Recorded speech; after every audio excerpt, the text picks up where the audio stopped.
opportunity to study when the education was not free, go back to school. This is just an example because he is the oldest, 84 years old. So, and then because there is no money, the government is delaying the money used to reimburse the school and to furnish the schools and all those things.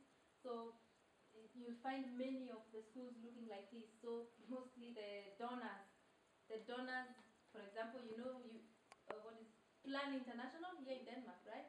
And Danida, something like, those are the ones who are contributing in building such schools, in giving them shade. Okay, this is still about free primary school education. Those are children. If you look clearly, the boy there has a green short, and the others have blue, and then the girls have different shorts. Most children go to school to eat because the government is providing free food. Also, those non-governmental organizations are providing free food, so the children don't really go to study. Actually, after the food is finished, they go back home. So actually, I just remember I was volunteering in a school just before I came to Denmark.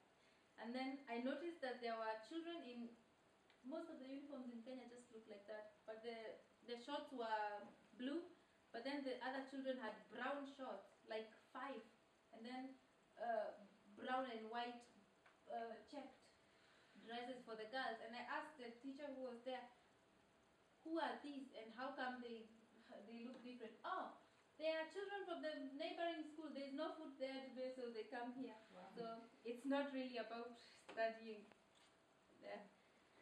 Okay, and remember, I'm just telling you things you are not going to find on Google. The rest you will find on Google. I'm just telling you things that you will not find there.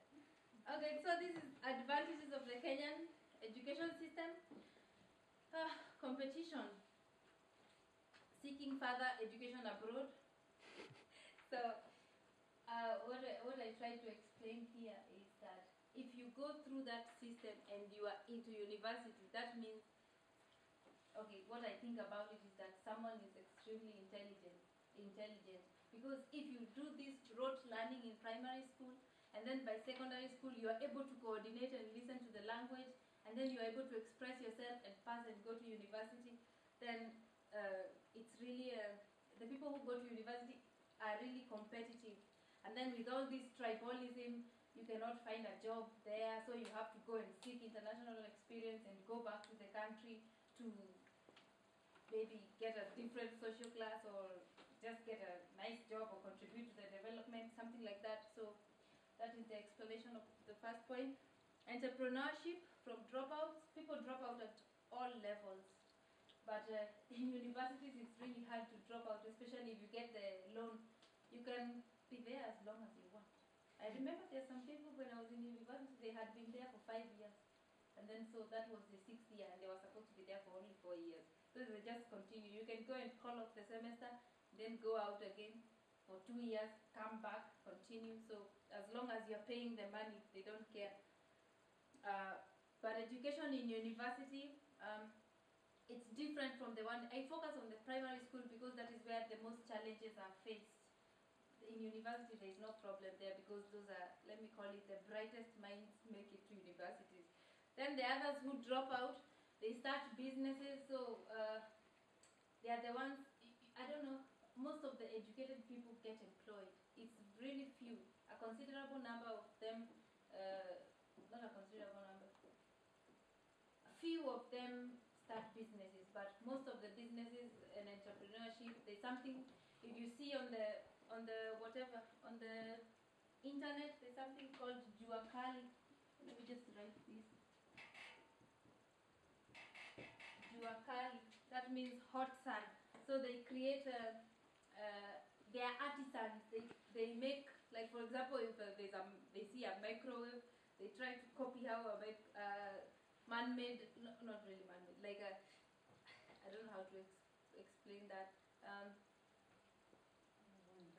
Yeah, their own version of the microwave. Maybe they use charcoal. Charcoal is the one you use on the grill? Yeah. Okay, so it is a tool for social class mobility, the education there in Kenya. That is pretty obvious.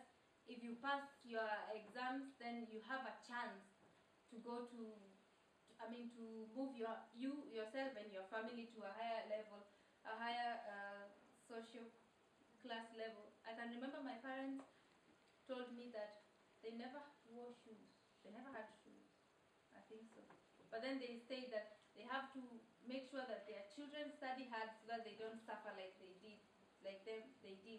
So it's used as a tool for social class mobility. Inculcation of class, cultural and traditional norms. This is in 2 dimensions, learning the culture. In the education system, there is something called, every June and July, every year in June and July, there is something called Kenya National Music Festivals. In every school, students are recruited to learn some traditional songs and dances, and in these songs and dances there are the content is the culture of a certain tribe. So you learn the culture through that, and it's mandatory for every school. So then they present in form of a competition, and then they win.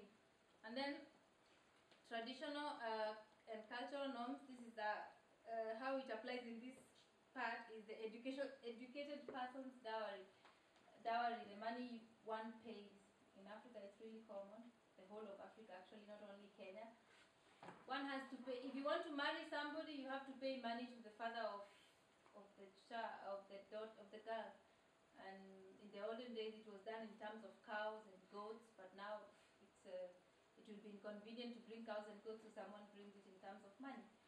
But then, the value of the girl is seen according to the level of education he has attained. If she dropped out of class 8, then maybe you don't pay anything or something like that. But if they are in master's level or something like that, then you pay a lot of money. So that also will lead to the moving of a social class, because they say that the dowry never ends. So you pay for the rest of your life. And then this is challenges in the future. So maybe this is where you can come up, because we are almost done, I think. This is where you can come up with your questions, or you can think about them at the moment. So, firstly, the education system is by far exam-oriented. Everybody is struggling to pass the exams without really understanding the content of what is taught. So I've explained that before, so I bet it's clear. And then also there is a rising level in cheating in exams, but not in university or secondary school, only in the primary school. That's why I concentrated on the primary school level, because it is the one facing the highest challenge. And you know, some things like the language acquisition device is acquired at that level. So if many people are lost at that level, then the country is losing a huge number of students who maybe would have been useful in the development in future. Okay, abolition of multi-choice system. This one. I hope you understood about it. That I propose that they just abolish it, that the students or pupils know what they are actually ticking, yes or no, or A or B or C, that they actually understand what they are doing, other than just crossing. And then,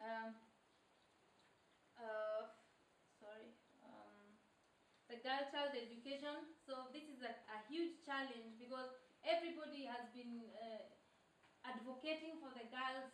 Oh, the girls are being ignored, because traditionally girls are not supposed to go to school, because they have to be at home, prepare for marriage, give birth, cook for the husband, something like that. But it has changed, because everybody has saying, oh, women empowerment and all these things. So they are forgetting about the boys. So even if the boys don't go to school, nobody cares about them. They say, no, you're not as endangered as the women, so just shut up, or something like that. So, and then there are also child marriages. I explained it before. If you see on the internet, they say that it has ended, but I personally know of some people who did this. But of course, the whole system is corrupt. The teacher has been the school principal has been paid to keep quiet. The police don't care about anything, so you cannot report to anybody. So the child marriages, some of it is still continuing. But if the children manage to escape from the house and go to a safe, one of these safe houses, yeah, like here in Denmark, I think you have KENYAN or something like that, right? Yeah, I know. Okay. This one is just my idea, because actually when I decided to study this program, I wanted to, I said before, I wanted to contribute to the development of the education and gear it towards the development of the country's economy and something like that. So I think maybe if you give me some of your ideas, I can take them with me or something like that. So, but I believe in educating the masses, educating people in big groups, because if you influence one group of people, then they can influence the others, and then the whole country will listen to your ideas. Children with disabilities in Kenya